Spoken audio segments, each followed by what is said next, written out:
So now we are moving to the four horsemen of the apocalypse. As you may remember, four horsemen also correspond to the first four seals. Total, there are 7 seals. And when the first seal opens, then we see the first horseman of the apocalypse. And then each subsequent horseman appears after the opening of the next seal. So the first 4 seals are the first horsemen of the apocalypse. Now we will begin with 20th century example. 20th century apocalyptic art is very diverse. It is marked by the expression of the artist's emotions. It can be very serious, very dramatic, but often 20th century artists depict apocalyptic scenes with some kind of irony, with laughter, with sometimes with sarcasm. I think it is not accidental that 20th century artists decide to use irony when it comes to the apocalypse. 20th century was so horrific that when you live through those horrific times, you save yourself by laughing, because otherwise you would go mad. So this is one example of an ironic apocalyptic work of art by Howard Finster. It's called Find the Four Horses of Revelation, made in 1975. So you find the 4 horses by their color. Remember that the first horseman is riding on a white horse. The second horseman is riding on a red horse. The third one is riding on a black horse. And finally, the fourth one on a pale or sometimes sickly green horse. So let us take a look at those horsemen. This is the opening of the first seal, the appearance of the first horseman of the apocalypse on a white horse. This is 15th century source. Now, what are possible interpretations of the first horseman? Traditional Christian interpretation is that the first horseman represents Jesus himself, followed by his church. So the first horseman is the Messiah.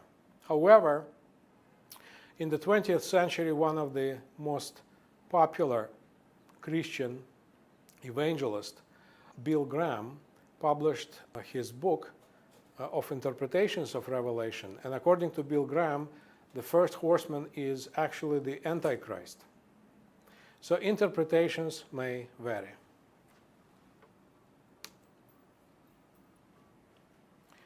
This is the second seal and the second horseman on the red horse. The red horse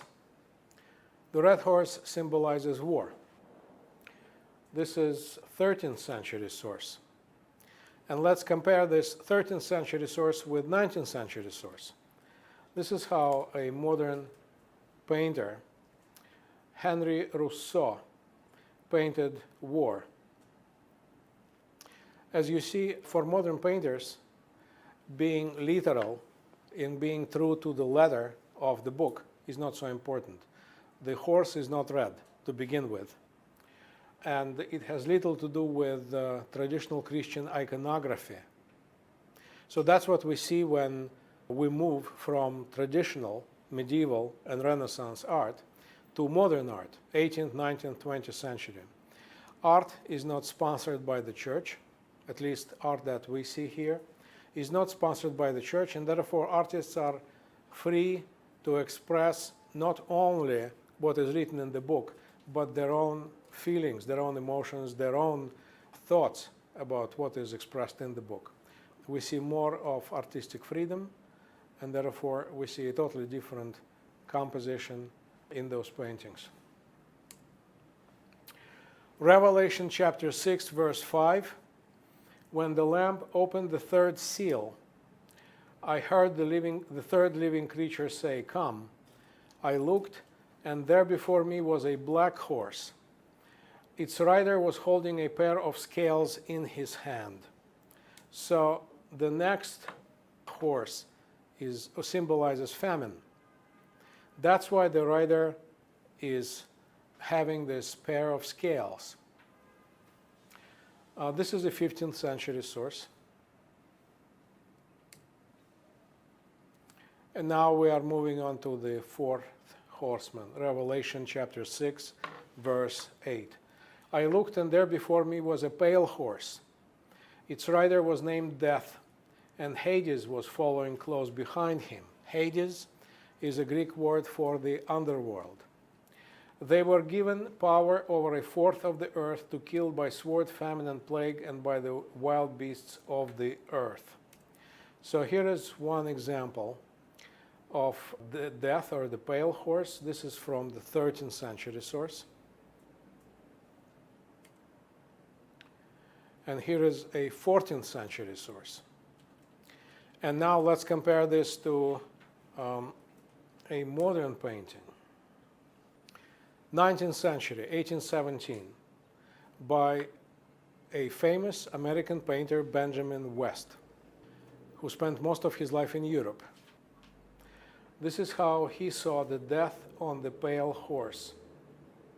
He was a romantic painter, and in this painting you see much of romanticism rather than, the precision of medieval apocalyptic art. And you can compare this one to the 20th century. Roger Brown, The Final Arbiter, 1984. Well, this one is not so much ironic, but abstract and minimalist.